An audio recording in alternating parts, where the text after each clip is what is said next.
जीवन में समस्याओं से कौन घिरा रहना चाहता है? कौन कठिनाइयों से घिरा रहना चाहता है? कोई नहीं। आप भी ऐसा नहीं चाहेंगे?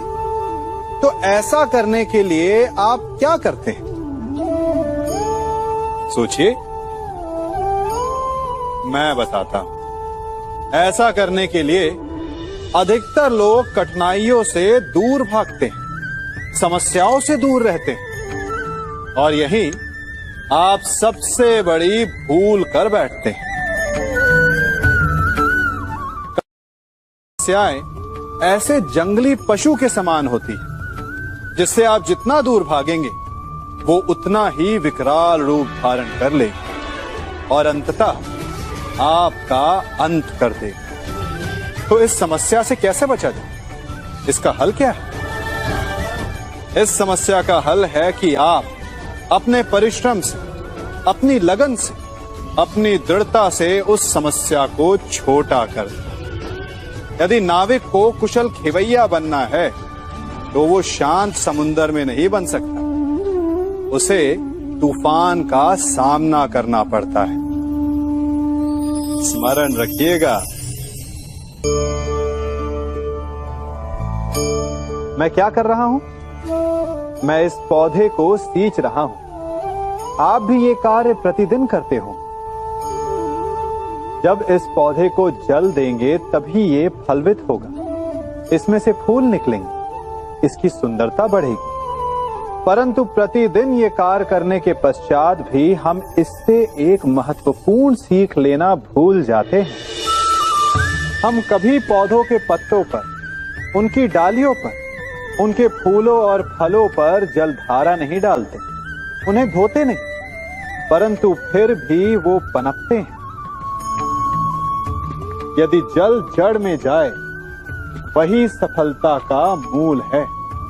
यदि आप एक बार में अनेक कार्य करने जाएंगे तो आपको एक कार्य में भी सफलता नहीं मिलेगी, परंतु यदि आप बुद्धिमता से, दृढ़ मन से एक कार्य साधेंगे तो एकाएक स्वतः ही सारे कार्य सध जाएंगे। जो आपका मूल है, जहां से आपको सिंचाई मिल रही है, यदि आपने उसी जड़ को छोड़ दिया तो एक सूखे पौधे की भांति आप भी सूख कर गिर जाएंगे और अंततः अपना अस्तित्व खो बैठे।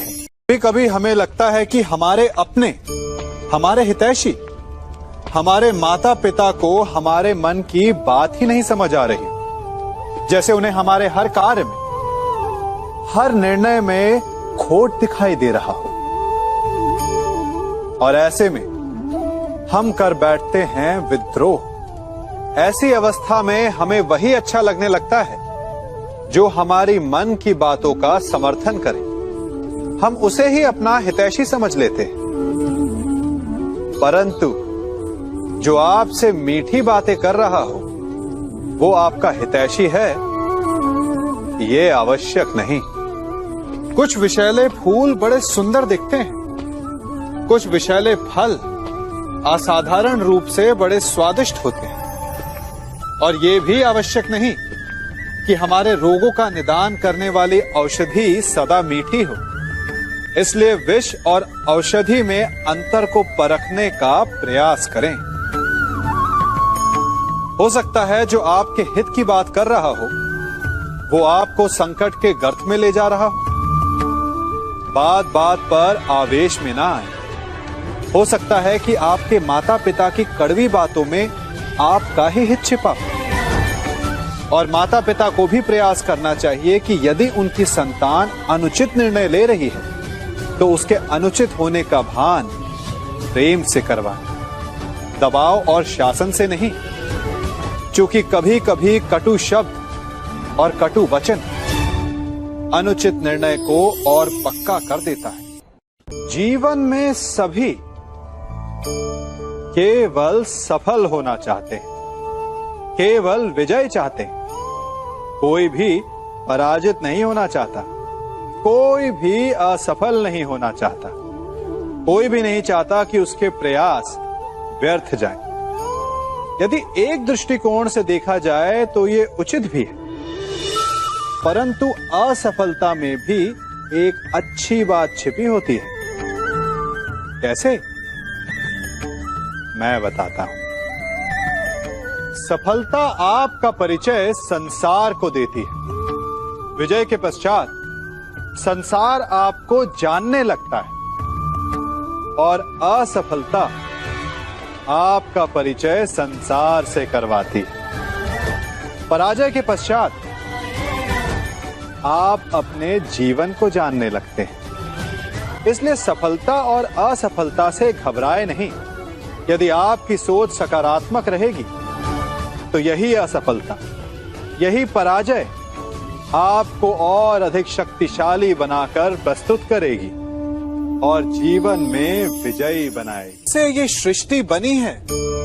नदी की धारा और चट्टान के मध्य सदा संघर्ष रहा है, परंतु हर बार चट्टान की कठोरता को हारना पड़ता है और नदी की धारा कोमल होते हुए भी कठोर चट्टान को काट देती है। कभी सोचा है क्यों? चट्टान इतनी कठोर और जल इतना कोमल, चट्टान इतनी दृढ़ और जल इतना लचीला, फिर भी सदा जल कठोर चट्टानों के मध्य से अपना मार्ग बना ही लेती है। कारण केवल एक है और वो है लगातार चलने की क्षमता। जल बढ़ता रहता है, चट्टान अडिग रहती है। इसी कारण जल चट्टान को काटकर मार्ग बना लेता है। इसलिए लगातार चलते रहिए, रुकिए मत, क्योंकि चट्टान जैसी हर समस्या को आप भी जल की तरह काट सकते। हम सब शीघ्र ही सफलता चाहते हैं, ढेर सारी संपत्ति और सुख चाहते हैं, और ऐसे में कई बार हम छोटे मार्गों का चयन कर लेते हैं। वो मार्ग जिनमें परिश्रम नहीं होता, जिनमें होता है तो केवल छल, कुटिलता और भाग्य का सहारा। जैसे कि जुआ। कोई जुए के खेल में धन लगाता है, कोई दांव लगाता है और ये भूल जाता है कि जुआ ऐसा दलदल है कि जिसमें एक बार गिरे तो सर्वनाश से पहले निकलना असंभव है। यदि आप जीते तो और जीतने की भूख बढ़ जाएगी, और यदि आप कुछ हार बैठे तो उसे पुनः पाने के लिए आप फिर से खेलेंगे। मनुष्य को ये आभास ही नहीं होता कि अपनी संपत्ति के साथ साथ वो अपनी मानवता, अपने संस्कार, अपना धर्म और अपना उत्तरदायित्व तक सभी जुए की भेंट चढ़ा देता है। इसलिए कुछ पाना है तो परिश्रम से पाओ। यदि कुछ जुए में जीता तो वो उतना शीघ्र ही खो दोगे, चूंकि उसे परिश्रम से पाया नहीं गया है, और उसकी रक्षा करने के लिए आपके मन में स्वाभाविक प्रयास भी नहीं होंगे।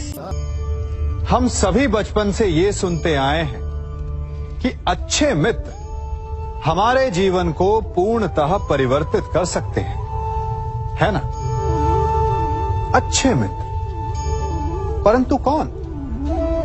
जिनसे आप प्रश्न पूछें और वो मित्र बिना किसी पक्षपात के, भय रहित होकर, बिना किसी लालच के आपको उचित उत्तर दें। परंतु सबके समक्ष ये समस्या आ जाती है कि आज के समय में ऐसे मित्र मिलना दुर्लभ है, वो तो होते ही नहीं। परंतु मैं आपको एक बात बताता हूं, हम सब के पास एक ऐसा मित्र होता है, बस हम उसे पहचान ही नहीं पाते। वो है दर्पण। दर्पण के समक्ष खड़े होकर आप स्वयं से पूछिए कि यदि आज आपका अंतिम दिन होता तो क्या आप वही करते जो आप कर रहे थे? आपको उत्तर मिले या ना मिले, परंतु आपकी दिशा अवश्य बदलेगी। इसलिए आपसे अतिरिक्त आपका सबसे घनिष्ठ मित्र, सबसे अच्छा मित्र और कोई नहीं। मनुष्य भी बड़ा विचित्र प्राणी है। अपनों से नीचे के स्तर के लोगों को वो हे दृष्टि से देखता है, उनका उपहास उड़ाता है, उनसे बार बार कहता है कि तुम्हारा कुछ नहीं हो सकता, तुम भविष्य में कुछ नहीं कर पाओगे। जब मनुष्य के पास धन, संपत्ति, मान होता है तो वो दूसरों का आदर नहीं करता, परंतु वो एक बात भूल जाता है कि उससे भी अधिक शक्तिशाली कोई अस्तित्व में है, और वो है समय। काल काल अपना चक्र कब बदलेगा ये कोई नहीं जानता। समय अपनी करवट कब लेगा ये कोई नहीं जानता। कोयला भी समय के साथ साथ हीरे में परिवर्तित हो जाता है। इसलिए जीवन में कभी भी किसी का भी उपहास नहीं उड़ाना चाहिए। कभी कभी आप सबके जीवन में एक ऐसी विचित्र समस्या अवश्य आती है कि शक्तिशाली के समक्ष मौन हो जाओ, कि उस शक्तिशाली से विवाद करने से बचने के लिए आप मौन रह जाते।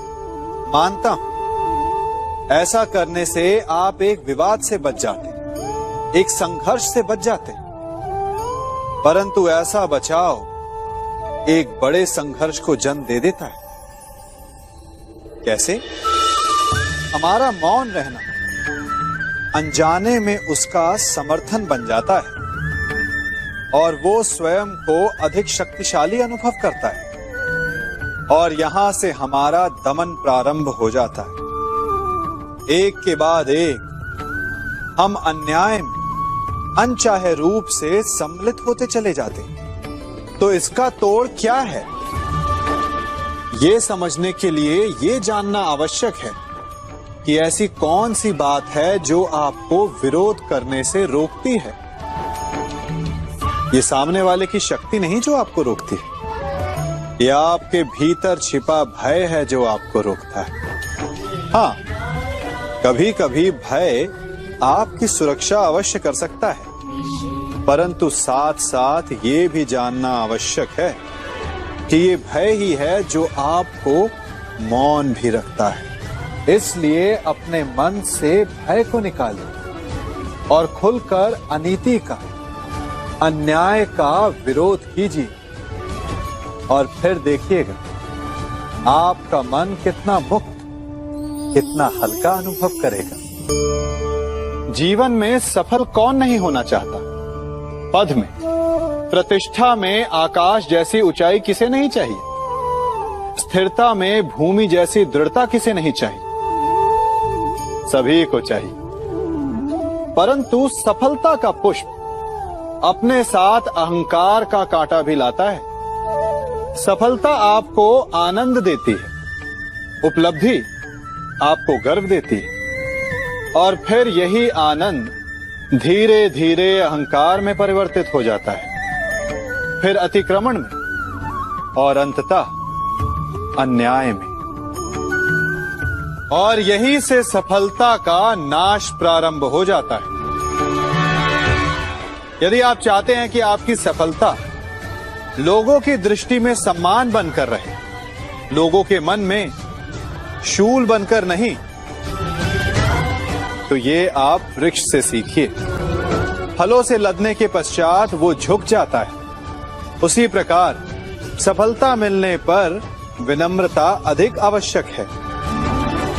और जीवन में अधिक सफलता पाने के लिए या पाने पर और अधिक विनम्र हो जाना चाहिए।